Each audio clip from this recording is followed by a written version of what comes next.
بھائی نے سوال کیا نیت کے تعلق سے کہ جیسے نیت کی بات ہوئی تو نماز سے پہلے جو لوگ نیت کرتے ہیں، جیسا کہ میں 4 رکعت فرض پڑھتا ہوں، نماز کا نام لیتے فلاں، کیا یہ درست ہے کیا؟ تو دیکھیے میں نے اس کی وضاحت کر دی. نیت عربی زبان میں دل کے ارادے کو کہتے ہیں. لغت اٹھا لیجیے، فقہ کی کتاب اٹھا لیجیے، یہ معنی نیت دل کا ارادہ ہے. اور انسان جو کچھ چیز زبان سے کہتا ہے اس کو قول اور قرار کہا جاتا ہے عربی زبان میں. تو نیت دل کا ارادہ ہے. ٹھیک. دوسری چیز، شریعت میں جتنے ارکان ہیں ان ارکان کی جتنی دعائیں ہیں اور جتنی باتیں ہیں سب کی سب عربی میں ہیں. ٹھیک، عربی میں ہے نہیں ہے.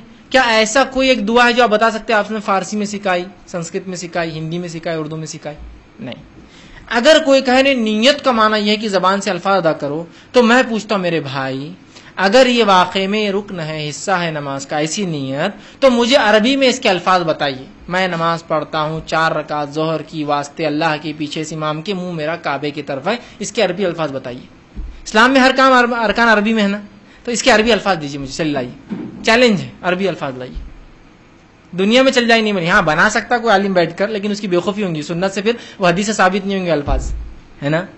تو نہیں ہے. تو پتا چلا یہ صرف لوگوں کو تربیت اور تعلیم اور سکھانے کے لیے کہ بھائی یہ نماز میں 4 رکعت فرض ہے. کہ تو لوگ اتنے جاہل تھے کہ ان کو معلوم بھی نہیں کتنی رکعت ہیں. سکھانے کے لیے تھا تو لوگوں نے سمجھا اس کے پڑے بغیر ہوتا ہی نہیں. بھاگتے آتے صفوں میں، امام صاحب رکوع میں اپن پریشان ہوتا ہے، کیا مطلب یہ پڑھ رہا، کیوں یہ ڈسٹرب کر رہا پوری نماز؟ کیونکہ اس کو نیت کرنا، اور نیت کر رہا پھر جلدی سے جھکتا جب تک امام صاحب کھڑے ہو جاتے ادھر. تو رکوع جلدی جلدی اسپیڈ میں چلتے اپنے پاس، تو وہ کھڑے ہو جاتے. تو وہ نیت کیا کر رہے تھے بھائی تیرے تم یہ بک بک؟ تو بولے نیت کرنا. نیت دل کا ارادہ ہے. الفاظ زبان سے کہنا یہ سنت سے ثابت نہیں نماز میں. اور اگر کوئی نماز کی نیت زبان سے کرتا ہے تو یہ بدعت ہے. آپ کی عبادت کی شروعات آپ بدعت سے کر رہے ہیں. میں نماز پڑھتا ہوں فلاں. ہم جب چھوٹے تھے عربی میں جاتے تھے تو ہمارے امام صاحب سے اچھے ٹرمز تھے، تھوڑے سے ان سے مذاق مستی کرتے رہتے تھے. تو پڑھاتے رہتے تو ہم جو ہے بچوں کو جب نماز کا ٹائم ہوتا تو بولتے اوپر جاؤ، چل اوپر پڑھو. ٹھیک، بچوں کی سب پیچھے ہونا چاہیے. اوپر چھوڑنے کے بعد تو بس مرغی کا ڈربا بن جاتا ہے. جو بچے چاہے کرنا کر رہے، سب سے بڑا باؤس رہتا ہے کھڑے رہو مارم ماری جو چلتے. پیچھے ہونا سنت یہ ہے کہ مردوں کی سب کے پیچھے، تاکہ پھر وہ عزت میں ہوتے ہیں، ڈر بھی رہتا ہے ان کو بڑوں کا. بہرحال تو جو ہے اوپر رہتے تھے. تو ہم امام صاحب سے آ کے بعد میں پوچھنا، وہ ہم تو اوپر پڑھ رہے تھے، ہم ایسی نیت کرتے پیچھے اس امام کے نہیں کرتے، ہم بولتے اوپر اس امام کے اور منہ میرا کعبے کی طرف، چونکہ ہم فرسٹ فلور پہ رہتے ہیں. تو چڑھ جاتے تھے، یہ کیا لگا ہے تم بولتے نہیں. اب آپ کے پیچھے آپ بولتے تھے نا، اب اردو زبان ہے تو اوپر، ہم اب تو اوپر والا اوپر اس امام کی اور منہ میرا کعبے کی طرف، اور بازو ادھر عبد الرحمان، ادھر عبد الرحمان کے ابا، اور سامنے فلاں اور پیچھے فلاں. مطلب اب کوئی لمٹ ہی نہیں نا اس نیت کی. کرتے جائیے، آپ کرتے جائیے، بڑھاتے جائیے اس کے الفاظ. تو نیت کے الفاظ سنت سے ثابت نہیں، نیت کے الفاظ عربی میں ثابت نہیں ہے، نیت کے الفاظ صحابہ سے ثابت نہیں نماز. ہاں اب بہت سے لوگ بولتے ہیں ہاں اب تم بول رہے نیت ثابت نہیں ہے، حج میں جاتے جب نیت نہیں کرتے لبیک حج لبیک عمرہ. پھر تو دیکھیے نبی اکرم صلی اللہ علیہ وسلم نے حج کی نیت کے ساتھ الفاظ بھی سکھائے. یہاں ہم شریعت کے مکلف ہیں نا. دیکھیے ہم دلیل کے محتاج ہیں، ہم دل کے محتاج نہیں، ہم اپنی جماعت کے محتاج نہیں، ہم اپنے جو ہے منمانی کرنے کے محتاج نہیں، ہم دلیل کے محتاج ہیں.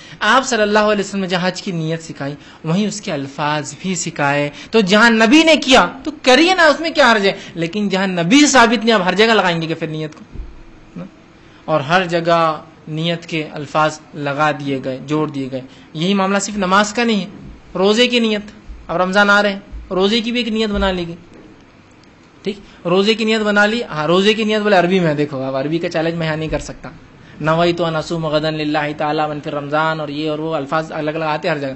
دیکھو اب تو چیلنج نہیں کر سکتے آپ. ٹھیک، تو اب آئیے تھوڑا سا اس نیت کو بھی دیکھ لیں. روزے کی نیت جو ہوتی ہے وہ کیا درست ہے؟ تو روزے کی نیت بھی دل کا ارادہ ہے. اگر کوئی لفظی نیت کو نیت مان لے تو کہاں پھنستا ہے معلوم؟ آ کر وہ سمجھ لیجئے وہ شہر میں نہیں اٹھ سکا، بولتا نیت ہی نہیں ہوئی، فجر کی اذان ہو رہی اٹھا، اور نیت روزے کی فجر سے پہلے ہے نا. تو وہ بولتا میرا روزہ چلا گیا. کیوں روزہ چلا گیا؟ نیت نہیں کیا تھا نا.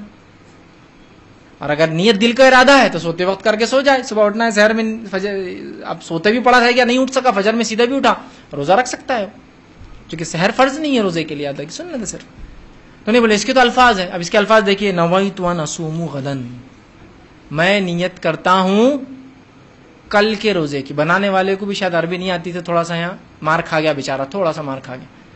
نویت ان اصوم غدا، میں نیت کرتا ہوں کل کے روزے کی. عربی زبان میں الیوم کہتے آج کو، الامس کہتے ہیں گزرے ہوئے کل کو جو کل گیا، اور غدن کہتے ہیں آنے والے کل کو. اور اسلام میں آپ بھی جانتے اور میں بھی جانتے ہوں رات پہلے آتی ہے اور دن بعد میں آتا ہے.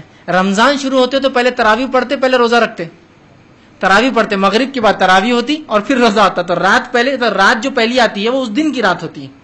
اب سمجھو میں روزہ رکھ رہا ہوں، رات جو گئی جو ابھی کی تو وہ رات کس کی تھی؟ اس دن کی تھی. تو نیت کیا ہونا چاہیے تھی؟ نویت ان اصوم الیوم ہونا چاہیے. آج کا روزہ ہے نا، اور نیت کر رہا ایک دن ایڈوانس. یہ روزہ تو نہیں ہوا تیرا، کل کا ہو رہا ہو.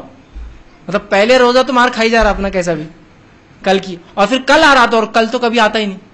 یہ آپ کو معلوم، میرے کو معلوم ہے. کل کبھی آتا ہے کیا؟ کل آنے کے بعد وہ آج ہو جاتا ہے. اس لیے لوگ بولتے آج ادھار، وہ کل وہ ادھار کے لیے لکھتے نا کہ آج کیا کل ادھار، مطلب کل لینا. جب وہ کل آئیں گا ادھار کے لیے بولیں گے کل، کل تو پھر باقی ہے نا، آج ہو جاتا ہو. تو الیوم آج کا دن، اور نیت کر رہے غدن کل کی. تو کتنی بیسک عربک مسٹیک ہے. کیا آپ اس نیت کو رسول اللہ کی طرف منسوب کریں گے کہ آپ کو دن اور رات کا فرق نہیں سمجھتا تھا؟ کیا صحابہ کو اتنی بھی عربی نہیں آتی تھی؟ اور عربی کی کسی اصول اور قاعدے کے تحت کل کو آج نہیں بولتے.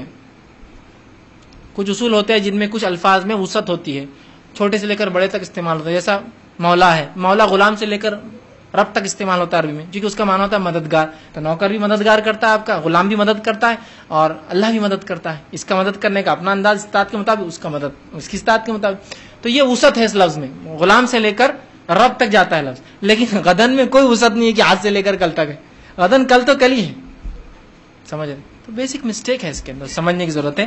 نیت دل کا ارادہ ہے، نماز ہو یا روزہ ہو دل میں کر لیجیے. ہاں حج کے لیے رسول اللہ نے دل کی نیت کے ساتھ الفاظ ہی پڑھے، بالکل پڑھنا چاہیے، یہ سنت ہے. اگر رسول اللہ روزے کے لیے پڑھتے تو ہم وہ بھی پڑھتے، رسول اللہ اگر نماز کے لیے پڑھتے ہم وہ بھی پڑھتے.